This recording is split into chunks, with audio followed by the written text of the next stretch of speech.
Good morning, good afternoon, or good evening, whatever time it is you've joined us. We're glad you're here. I'm the Reverend Cheryl Butler, and this is Journey Road Ministries, where we seek to do justice, love kindness, and walk humbly with our God. So I'm going to start out today with a reading from Zechariah, chapter 9, verses 9 through 12. Rejoice greatly, O daughter Zion. Shout aloud, O daughter Jerusalem. Lo, your king comes to you, triumphant and victorious is he, humble and riding on a donkey, on a colt, the foal of a donkey. He will cut off the chariot from Ephraim, and the war horse from Jerusalem. And the battle bow shall be cut off, and he shall command peace to the nations. His dominion shall be from sea to sea, and from the river to the ends of the earth. As for you also, because of the blood of my covenant with you, I will set your prisoners free from the waterless pit. Return to your stronghold, O prisoners of hope. Today I declare that I will restore you to you double. And now we have the Reverend Mary Dyer, who will share her message with us. Ready? Good morning. I've titled my homily today, Interdependence Day, July 5th. This is the July 4th weekend. Before COVID, we celebrated with barbecues and picnics and games and family gatherings. And after nightfall, displays of fireworks that delights onlookers and sends pets scurrying for safety.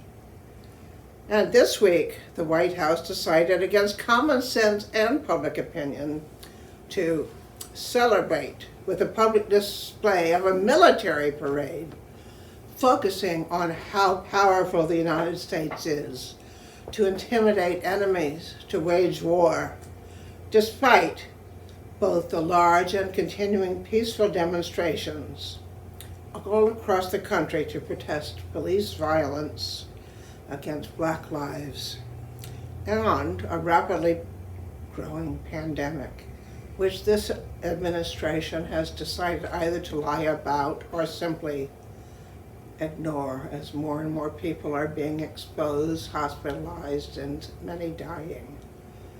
So as I was musing on these ironies and contrasts, I decided to go not with the gospel reading about the meek and humble of heart, but on the prophecy of Zechariah, which is also in today's scripture. He was a 6th century prophet whose time was during the return of the remnant Jews from Babylon after being in captivity for more than 50 years. They came back both to restore the wasted land and to rebuild their temple. And the prophet Zechariah says to them, "He shall banish the chariot from Ephraim and the horse from Jerusalem. The warrior's bow will be banished, and he shall proclaim peace to the nations. His dominion shall be from sea to sea, and from the river to the ends of the earth." Zechariah 9, verses 9 and 10. It didn't take very long for Christians to claim that this was an Old Testament foreshadowing of Jesus, the long-awaited Messiah. But as an idea for a parade, it certainly falls short. No horses that conquering kings rode into battle? No weapons of war? What kind of people or a Messiah would celebrate in such a lowly manner?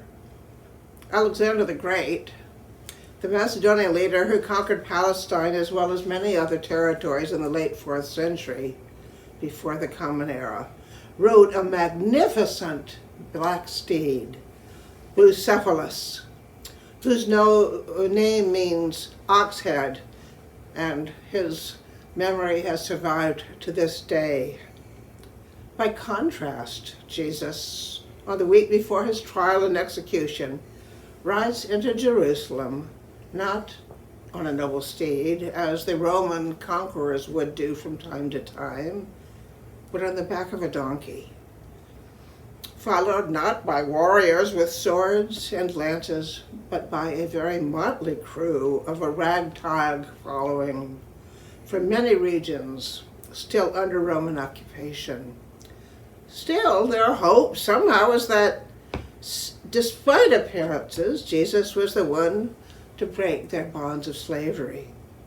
On Friday, the few that had not fled the city or gone into hiding saw his naked body thrown down to the ground after being crucified, the body lying there exposed for all to see. And yet ultimately, and in a totally unexpected way, the battle was won, is still being won, not by warriors in full armor, or assault weapons, or tanks, or tear gas, or missiles, or bombers, but by Jesus' disciples who follow his teachings about confronting the forces of war with the hearts of peace. I have seen this every day on the news as people, white and black, young and old, gay and straight, men and women, and even children, are continuing to peacefully march to protest the murder of George Floyd and others, and to finally call out loud and clear an end to racial discrimination and prejudice. A friend of mine, another Christian Church Disciple of Christ minister from Des Moines, Christian Wolf, was one of those on the front lines of two peaceful and legal protests this past week in Des Moines, the state capital of Iowa. She was drenched with pepper gas, knocked to the ground, had the colleague next to her arrested and beaten with police shields, and they were just legally exercising the First Amendment rights and were doing nothing illegal. I then asked myself the question, at what, if any, times in my past did I, as a follower of Jesus, put my own life on the line for the greater good? I had 3 examples I could think of, but the one that's really stuck out in my mind as appropriate for this reading was in 1992, when the Oregon Citizens Alliance had gotten an anti-gay ballot initiative approved to be voted on, that schools, as it says, shall assist in setting a standard for Oregon's youth that recognizes homosexuality, pedophilia, sadism, and masochism as abnormal, wrong, unnatural, and perverse, and that these behaviors are to be discouraged and avoided. This included banning gay-positive books from public libraries. By extension, the law, if voted in, would have banned any recognition of sexual orientation as being protected in employment, housing, hospitals, and other places. I had come out in 1986 and had just finished my master's in counseling in 1992, right before this initiative gained momentum. My classmates who were lesbian and also in the public school system as teachers were all still in the closet because they knew they would lose their jobs if they were found out. Since I decided to pursue agency counseling, it was not an issue personally for me, but I was deeply offended that these classmates that I held dear were being compared to pedophiles, sadists, and masochists, and had to hide in the closet simply to keep their living. So it was some weeks before my after graduation job started with the Domestic Violence Agency. I decided to join the March Against Hate, a walk for love and justice. We would walk as a group, those who volunteered, all the way from Eugene, Oregon to Portland, Oregon, to be present and lead the yearly Gay Pride Parade. We had to go through nonviolence training to do this and to adhere to that for our walk. And so it was 150 miles. It would take us 2 weeks, and we would be hosted by various places at night. And this walk along the public highways was not without risk. The media kept track of our progress and location. We carried signs and rainbow flags. Before the walk even began, we received several death threats that we had to take seriously. I decided to add 2 items to my walking attire: an American flag and my grandmother's Bible. I made this decision both because the American government and virtually all Christian denominations had left me out and ostracized me. The government because it sought to demonize me and prevent me as a lesbian full legal rights as an American citizen from birth. And the churches who used and twisted passages in the Bible to ostracize me and literally damn me to hell. I needed to reclaim my rightful place both as a citizen and as a Christian. When we began our trek for justice, we had all been hurt so badly by these institutions that we were all both very distrustful and very insular. It was us against the world, but that slowly changed as our long walk continued. The first night after 17 miles of walking, we spent at a senior center in a small town of Junction City. We were a bit leery the next morning when older citizens showed up, both to serve us breakfast and later others came to an exercise class when we were still there. And most of us joined in. And our protective wall of suspicion and security got lowered a little bit more as all of us together moved and danced. We also stayed in several churches later. Initially, we were all justifiably anxious about going into an individual church whose denomination had excluded us. But we were welcomed by the congregants with open arms, plenteous food, and pews of our own at night. And the walls of separation lowered a bit more. Then one hot day later, closer to Portland, we were resting in a tree-lined park after lunch when a total stranger drove up and rolled down our window and asked us if we were part of the march. We were a little leery at first, but we told her we were. Then she leaped out of her car, opened the trunk, and pulled out an ice chest full of ice cream cones that she handed out to all of us. And the walls lowered even some more. A total stranger that had no connection to us, taking the time to come and welcome us.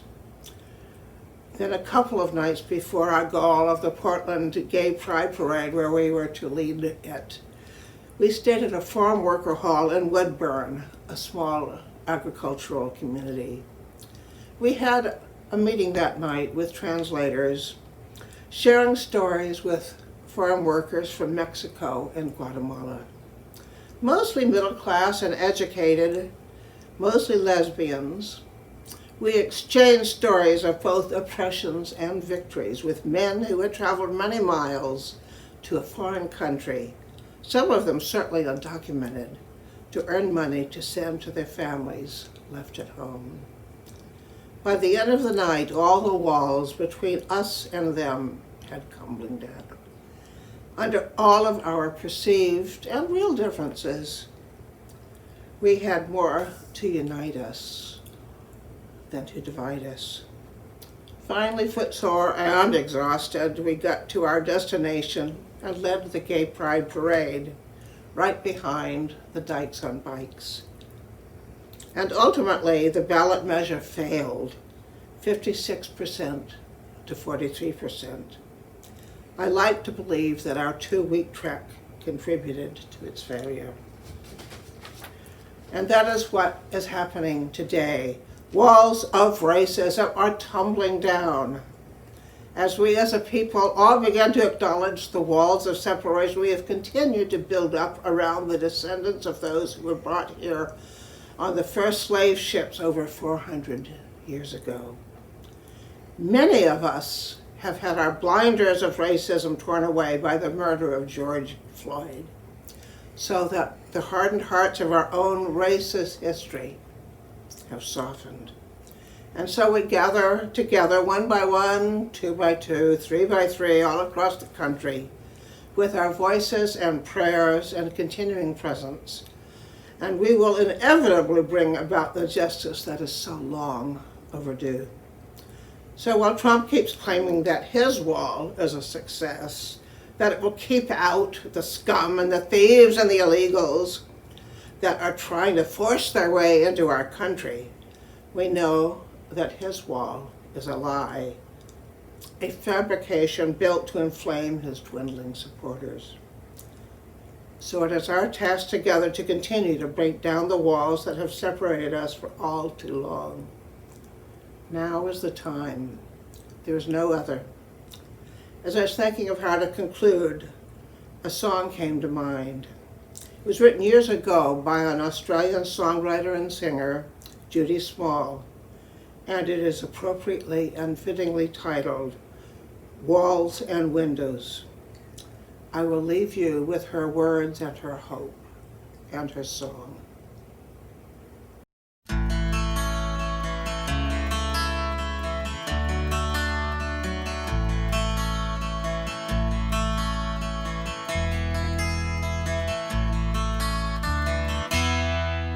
Did you sing your children lullabies to calm their fears at night?